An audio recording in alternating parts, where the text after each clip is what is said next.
بهدفه الإفريقي الأول في تاريخه في مباراته رقم 90 في كل البطولات الإفريقية اللي لعبها مع النادي الأهلي، رغم إن هو بيلعب في الفريق الأول بقاله 10 سنين تقريبا. ابن النادي وأحد كباتن الفريق اللي عنده 24 بطولة، أكتر اللعيبة في هذا الجيل تتويجا بالبطولات مع محمد الشناوي ورامي ربيعة. محمد هاني الحمد لله بيمنح الاهلي الافضليه بالفوز في مباراه الذهاب مع فريق الهلال السوداني، الفريق القوي جدا، الفريق اللي بلغه الكره هيكون صعب جدا في مباراه العوده. محمد هاني بينقذنا هدف جميل، هدف روعه بقدمه اليسرى رغم ان هو بيلعب باك يمين، هدف عالمي رغم ان هو هدفه الاول في مباراه رقم 90 في بطولاته الافريقيه وبقاله 10 سنين. النهارده كولر بيألف. يعني هتتكلم على حارس المرمى الشناوي النهارده شال لك كورتين ثلاثه زي الفل.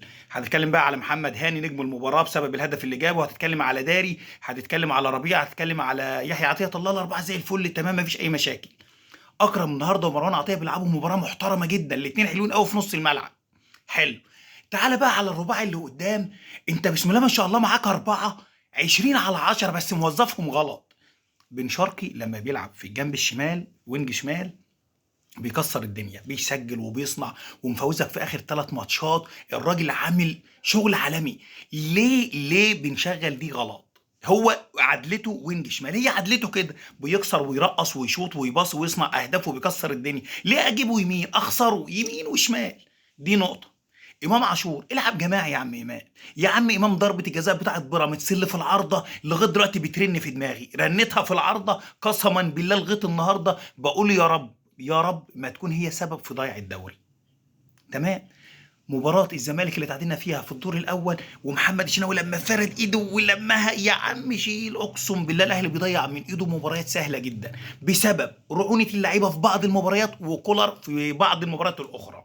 طيب، امام عاشور العب جماعي، العب جماعي. الجماعي على فكره اللي بيصنع اسيست سعره بيبقى اغلى، اللي بيصنع اسيست الناس كلها بتتكلم عليه، اللي بيصنع اسيست بيكون هو اللاعب اللي بيصنع الفرق، هو اللاعب اللي بيرجح كفه فريق. طيب، وسام ابو علي بعيد. ايه السبب بقى؟ هتقول لي راجع من اصابه، هتقول لي غياب المباريات الرسميه، حاسس ان جريديشار بياخد منه البساط واحده واحده، لكن وسام ابو علي مش هو ده وسام ابو علي.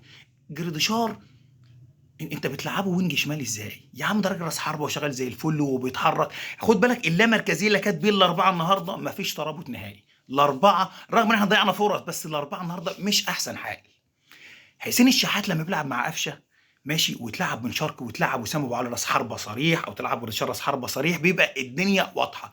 كولر بيألف ليه ما اعرفش. طيب انا الفت والتأليفه ماشيه غلط والمباراه مش حلوه، والهلال السوداني فريق قوي بيروح عليا وبيصوب وبيسدد وطمعان في المباراه، ليه ما عدلش بدري؟ ليه ما غيرش بدري؟ ليه لازم استنى في الدقيقه 70 و75 والروتين اللي هو بقى ممل؟ يعني انا شخصيا كاهلاوي خايف من مباراه العوده في موريتانيا. طيب، اركن كل ده كوم بقى وتعالى على الحكم بتاع النهارده. انا ما اعرفش هو نجح في اختبارات الحكام ازاي، ما اعرفش عدى ازاي شخصيا اقسم بالله. الحكم اي لاعب يكح من الاهلي خد كارت خد كارت خد كارت، فاولاد بالجمله ما اتحسبتش للنادي الاهلي.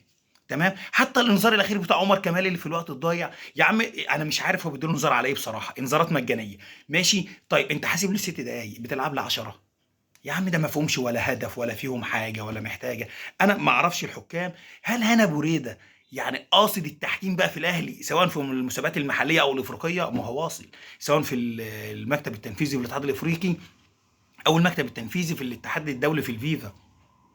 هل الاهلي تحكيميا هيكون ده السلاح بتاع خصومه ومنافسيه ان هم يخسروا النادي الاهلي؟ مش عارف اللي جاي فيه ايه، لكن مباراة العودة مع الهلال السوداني تخوف. يا رب يا كولر ما تألف. سلام عليكم.